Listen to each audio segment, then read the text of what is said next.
तर विद्यार्थी मित्रांनो, मागील व्हिडिओमध्ये आपण 25 MCQ बघितलेले आहेत. अत्यंत महत्त्वाचे MCQ बघितले जे की तुम्हाला महापरीक्षांमध्ये विचारले जाऊ शकतात आणि महावितरणमध्ये विद्युत सहाय्यक या पदासाठी MCQ विचारले जाऊ शकतात. तांत्रिकचे अत्यंत महत्त्वाचे MCQ आपण बघितलेले आहेत. तर ह्या व्हिडिओमध्ये आपण अजून 25 MCQ बघणार आहोत. तर अत्यंत महत्त्वाचे MCQ आहे. तुम्ही व्हिडिओ हा शेवटपर्यंत बघायचा आहे. मी डिटेलमध्ये एक्सप्लेन करून तुम्हाला सर्व MCQ या ठिकाणी सांगणार आहेत. तुम्ही जर अजून आपल्या ए क्लास एज्युकेशन युट्यूब चॅनलला सबस्क्राईब केलेले नसेल तर अगोदर सर्वांनी आपल्या ए क्लास एज्युकेशन युट्यूब चॅनलला सबस्क्राईब करा. त्याशेजारील बेलचं बटन सर्वांनी प्रेस करा. तर आता आपण स्टार्ट करूयात. तर बघा, फर्स्ट MCQ, स्टेप अप ट्रान्सफॉर्मरचे कार्य कोणते. आता मी तुम्हाला सांगितलेलं होतं की ट्रान्सफॉर्मर नेमकी कार्य काय करत असतं. एकतर व्होल्टेजला इन्क्रीज करतं आणि व्होल्टेजला डिक्रीज करण्याचं काम ट्रान्सफॉर्मर करत असतो. ओके, तर आता स्टेप अप ट्रान्सफॉर्मर काय कार्य करणार आहे. स्टेप अप ट्रान्सफॉर्मर हा व्होल्टेज वाढवण्याचं कार्य करतो. बघा, आपला हा ट्रान्सफॉर्मर झाला. या ट्रान्सफॉर्मरमध्ये, स्टेप अप ट्रान्सफॉर्मरमध्ये प्रायमरीला ज्या वाइंडिंग असतात प्रायमरी साईडला, तर त्या कमी टर्न्सच्या असतात आणि सेकंडरीला जास्त वेळेच्या वाइंडिंग असतात. त्यामुळे आपलं व्होल्टेज या ठिकाणी काय होतं, वाढतं. सेकंडरीला आपल्याला जास्त व्होल्टेज भेटतं. ओके, तर हे तुम्हाला डिटेल्समध्ये जर समजून घ्यायचं असेल, डिटेल्समध्ये याचा अभ्यास करायचा असेल विद्यार्थी मित्रांनो, महावितरणसाठी आणि महापरीक्षांसाठी एक स्पेशल बॅच सुरू होत आहेत. या बॅचमध्ये तुम्हाला सर्व लाईव्ह आणि रेकॉर्डेड लेक्चर्स भेटतील, सर्व लेक्चरच्या नोट्स भेटतील, त्यानंतर टेस्ट सिरीज पण अवेलेबल आहेत. आणि डिटेलमध्ये तुम्हाला जर अभ्यास करायचा असेल तर तुम्ही सर्वांनी बॅच जॉईन करून घ्या. अत्यंत कमी फीसमध्ये आपण बॅच अवेलेबल करून दिलेली आहेत. सर्वांनी ए क्लास एज्युकेशन ॲप इन्स्टॉल करा. याची लिंक मी व्हिडिओच्या डिस्क्रिप्शन बॉक्समध्ये दिलेली आहेत. आणि आपली बॅच ही 20 जानेवारीपासून चालू होत आहेत. ओके, तर ज्या विद्यार्थ्यांना लाईव्ह लेक्चर करणं पॉसिबल नाही, जॉब करत असतील, तर त्यांच्यासाठी रेकॉर्डेड लेक्चर्स पण आपण अवेलेबल करून दिलेले आहेत. ओके, सर्व बॅचेस लाईव्ह आणि रेकॉर्डेड स्वरूपात भेटतील. कोर्सचा कालावधी हा 6 महिन्यांपर्यंत राहील. एक व्हिडिओ तुम्हाला अनलिमिटेड वेळा बघता येईल आणि अत्यंत कमी फीसमध्ये बॅच अवेलेबल करून दिलेली आहेत. ॲडमिशन घ्यायचं असेल तर ह्या नंबरला तुम्ही कॉन्टॅक्ट करू शकतात. 8669391631 किंवा 8379052448.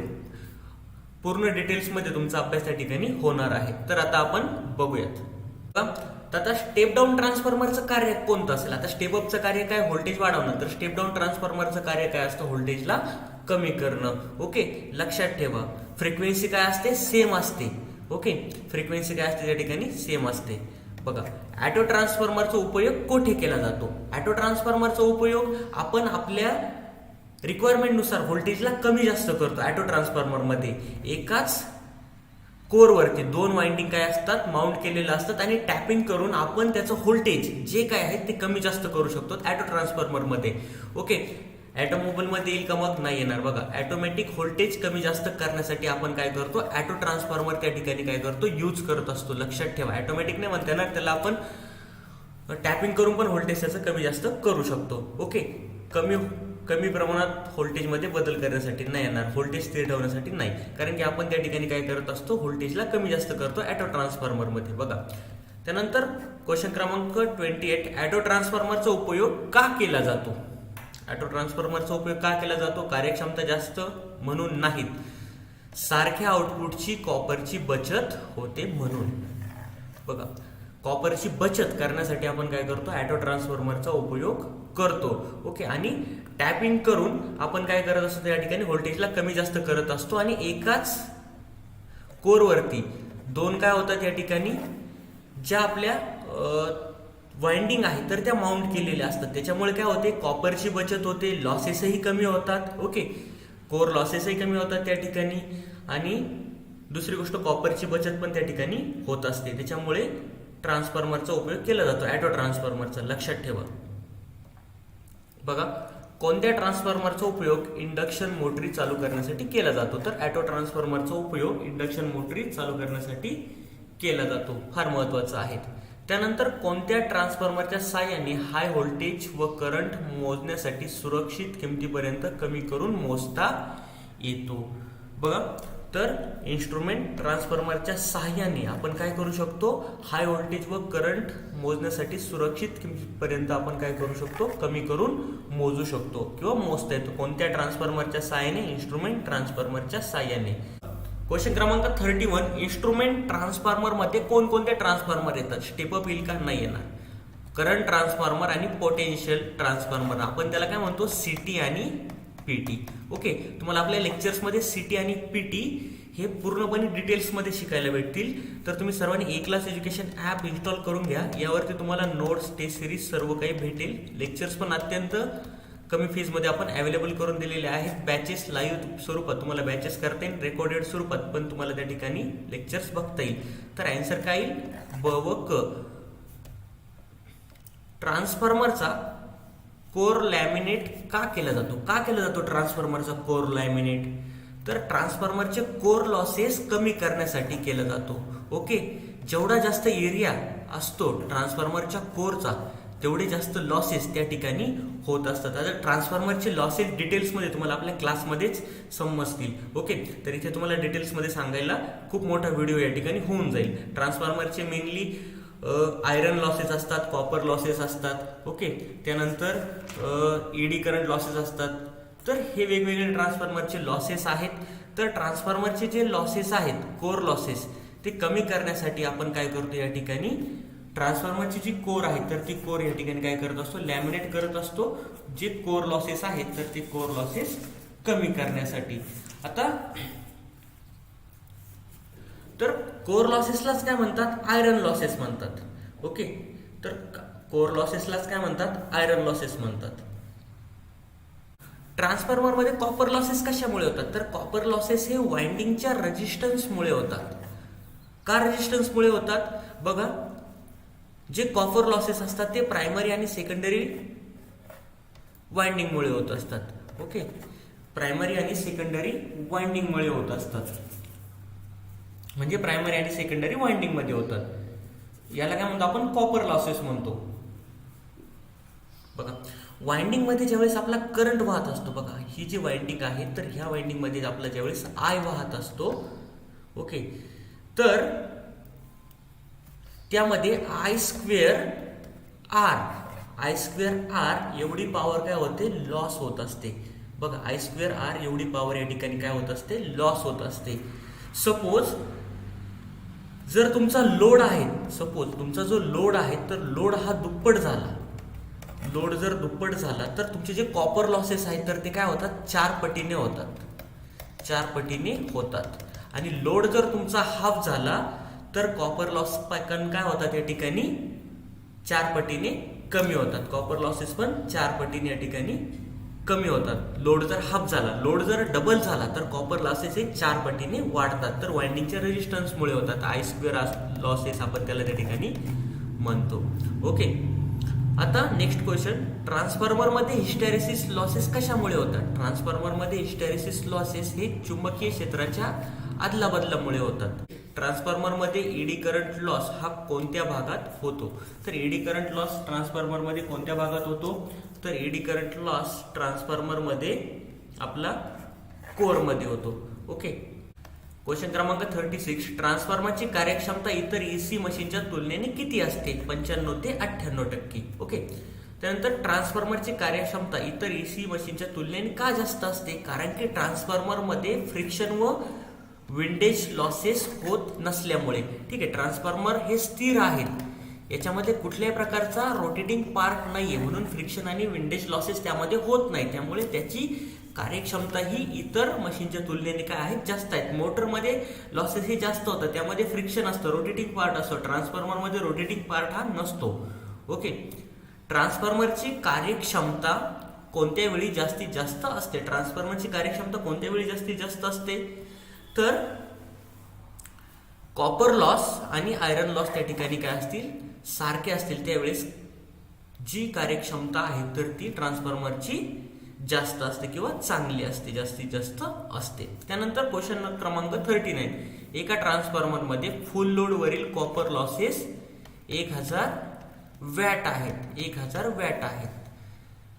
तर त्या ट्रान्सफॉर्मरवरील लोड 80% कमी केला तर कॉपर लॉसेस किती होतील? तर मी तुम्हाला काय सांगितलं, लोड जर हाफ केला, ट्रान्सफॉर्मरवरील जर लोड जर आपण वाढवला, दुप्पट केला, तर 4 पटीने काय होतात, कॉपर लॉसेस वाढतात. आणि लोड जर आपल्या ट्रान्सफॉर्मर मधील जर हाफ केला तर 4 पटीने या ठिकाणी कमी होतील. म्हणजे आपला आन्सर या ठिकाणी काय येणार आहे, 1000 into 80 divide by 100 square. Okay, बघा क्वेश्चन क्रमांक 41.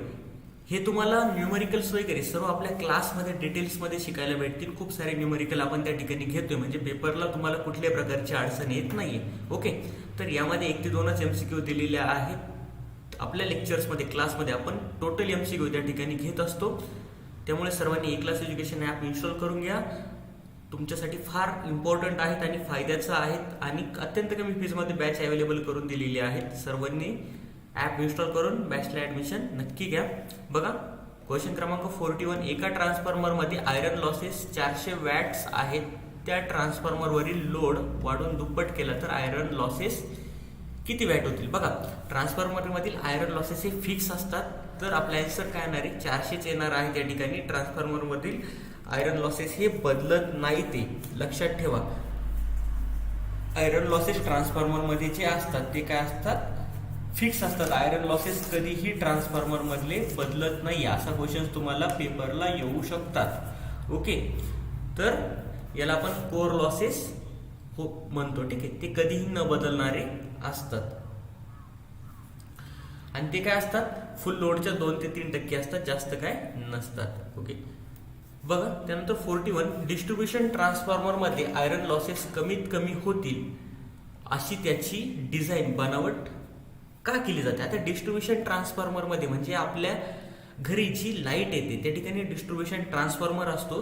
तर त्याची जी प्रायमरी साईट आहेत ना, तर प्रायमरी साईट दिवसातील 24 तासही सप्लायला जोडलेली असते. सेकंडरी साईट म्हणजे कधी लोड हा जास्त असतो, कधी लोक जास्त लाईटचा वापर करतात. ओके, मोटरी वगैरे चालवतात, पीक हॉवर मध्ये जास्त पॉवर त्या ठिकाणी यूज केला जातो. ओके, त्यानंतर सकाळी कमी पॉवर त्या ठिकाणी यूज केला जातो. म्हणजे सेकंडरी काय असते आपली या ठिकाणी पूर्णपणे सप्लायला जोडलेली नसते किंवा त्यावरती कंटिन्युअली सारखा लोड नसतो सेकंडरीवरती. डिस्ट्रीब्युशन ट्रान्सफॉर्मरच्या प्रायमरी काय असते, 24 तास सप्लायला जोडलेली असते, त्यामुळे त्याची बनावट त्या ठिकाणी केली असते. बघा डिस्ट्रीब्युशन ट्रान्सफॉर्मरची ऑल्ट एफिशियन्सी चांगली का असते?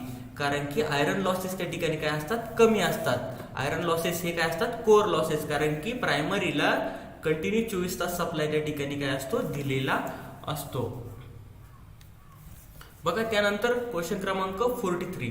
ट्रान्सफॉर्मरच्या OC टेस्ट आणि SC टेस्ट मध्ये ट्रान्सफॉर्मरचे कोणते पॉवर लॉसेस माहिती होतात? तर कोणते पॉवर लॉसेस या ठिकाणी माहिती होतात, OC आणि SC टेस्ट, OC आणि SC ओपन सर्किट आणि शॉर्ट सर्किट टेस्ट ट्रान्सफॉर्मरचे आपण त्या ठिकाणी करतो. याचा डिटेल्समध्ये तुम्हाला अभ्यास करायला लागणार आहे. तुम्ही सेल्फ स्टडी करूनही याचा डिटेल्समध्ये अभ्यास करू शकता. OC टेस्ट काय असते, SC टेस्ट काय असते, कारण की या ठिकाणी सांगण्यासाठी इतका वेळ नाही ते. ओके, तर याचा आन्सर काय बघा, अनुक्रमे कोर लॉसेस आणि कॉपर लॉसेस.